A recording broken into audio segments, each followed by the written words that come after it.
Hello everyone. तो आज की इस वीडियो में हम लोग जानने वाले हैं कि लोन की मदद से आप आपका टैक्स कैसे बचा सकते हैं। जनरली मिडिल क्लास लोगों में लोन लेना लोग जनरली पसंद नहीं करते हैं, लेकिन इस लोन की आपको टैक्सेशन के पॉइंट ऑफ व्यू से क्या-क्या बेनिफिट है, ये इस वीडियो में आपको मैं बताने वाला हूँ। सो चालू करते हैं। फर्स्ट आता है हाउसिंग लोन। हाउसिंग लोन ये बेस्ट वे है अगर किसी को टैक्स बचाना है, तो हाउसिंग लोन की मदद से वो अपना टैक्स बचा सकता है। तो इसमें क्या-क्या कवर होता है? तो जब भी आप घर लोगे, अगर मानो घर 30 लाख का है, 40 लाख का है, तो जो जो प्रिंसिपल अमाउंट है 30 लाख का, उसका जो आप रीपेमेंट करोगे बैंक को, फाइनेंशियल इंस्टीट्यूशंस को, तो उसका आपको डिडक्शन मिलता है अप टू 1.5 लाख, जो कि एटीसी का मैक्सिमम डिडक्शन है। सेकेंडली, इसके ऊपर जो भी इंटरेस्ट का भी पेमेंट रहेगा, उसका भी आपको बेनिफिट मिलता है under section 24 up to ₹2 lakh. So housing loan का ये बेनिफिट है कि आपको 3.5 लाख तक का डिडक्शन मिल जाता है। ये एग्जैक्टली क्या डिडक्शन वगैरह रहता है, इसके लिए आप ये वीडियो पूरा एंड तक देखिए। एंड में मैंने एक एग्जांपल दिया है जिसके जिसके वजह से आपको पता चलेगा कि लोन की मदद से आप आपका टैक्स कैसे बचा सकते हो। So now coming to the next loan, education loan. तो सेक्शन 80E में एजुकेशन लोन के ऊपर का जो भी इंटरेस्ट है, उसका आपको डिडक्शन मिल जाता है अंडर सेक्शन 80E। अभी अगर आप सोचते होगे कि मैं तो अभी एजुकेशन नहीं लेना चाहता, तो फिर मैं इसका बेनिफिट कैसे ले सकता हूँ? तो इसका बेनिफिट लेने के लिए आपको एजुकेशन लेने की जरूरत नहीं, आप आपकी स्पाउस, आपके चिल्ड्रन, इनके लिए भी एजुकेशन लोन ले सकते हैं। और फिर उस एजुकेशन लोन के ऊपर जो आप इंटरेस्ट पे करोगे, उसका आपको डिडक्शन मिलेगा आपके इनकम में से। इसके ऊपर अमाउंट का कोई भी रेस्ट्रिक्शन नहीं। जितना भी इंटरेस्ट अमाउंट रहेगा एजुकेशन लोन के अंडर, वो पूरे के पूरे अमाउंट का आपको डिडक्शन मिलेगा।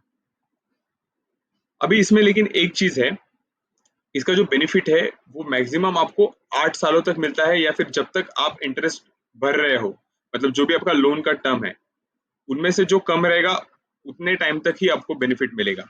मतलब कि अगर आपका इंटरेस्ट का जो टर्म है, आप जितने सालों के लिए आपने वो टर्म लिया है इंटरेस्ट पेमेंट का, वो अगर 4 साल है तो आपको सिर्फ 4 साल तक ही बेनिफिट मिलेगा। लेकिन अगर वो 9 साल होता है, तो लेकिन ये जो बेनिफिट है वो आपको 8 सालों तक ही है।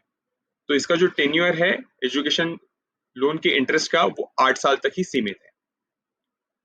Now coming to the business loans.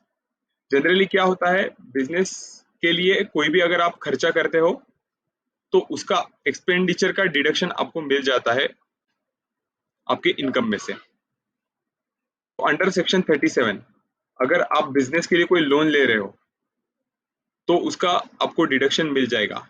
लेकिन उसके लिए वो पूरा का पूरा अमाउंट है, वो बिजनेस ट्रांजैक्शन के लिए यूज करना चाहिए।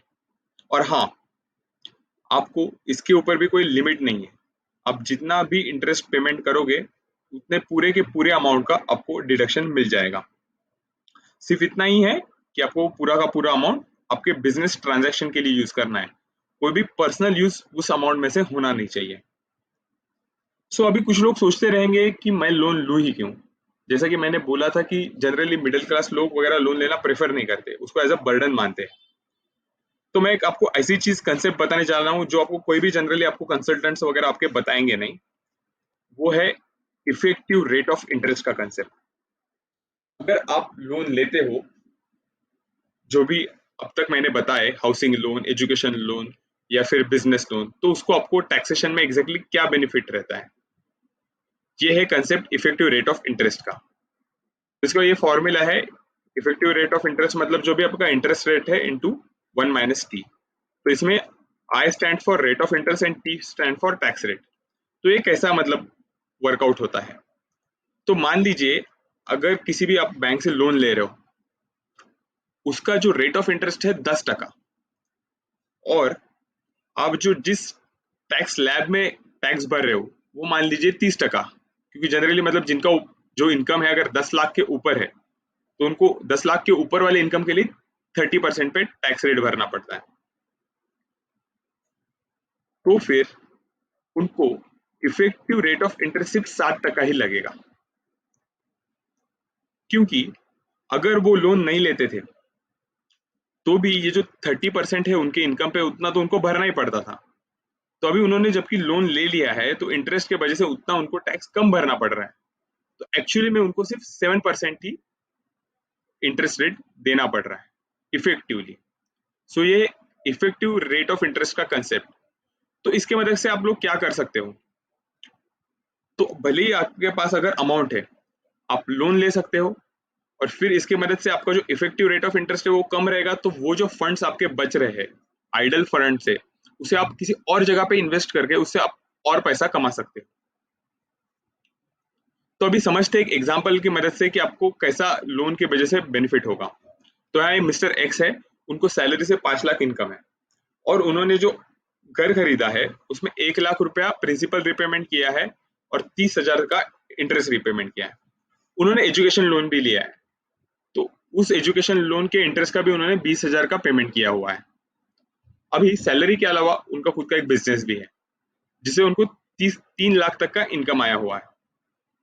ये 3 लाख का जो अमाउंट है उसमें से हमने जो सेक्शन 37 के अंडर जो डिडक्शंस होते हैं वो लेस नहीं किए हैं। तो अभी देखते हैं हम लोग कि इसका कैलकुलेशन कैसे होगा। तो ये आ गया इनकम फ्रॉम सैलरी। अभी मैंने जैसे बोला था कि उन्होंने हाउस प्रॉपर्टी के ऊपर लोन लिया था, तो उसका जो इंटरेस्ट रिपेमेंट है उनका उनको सेक्शन 24 के अंदर डिडक्शन मिल जाएगा, ये 30,000 का डिडक्शन। फिर आता है इनकम फ्रॉम बिजनेस।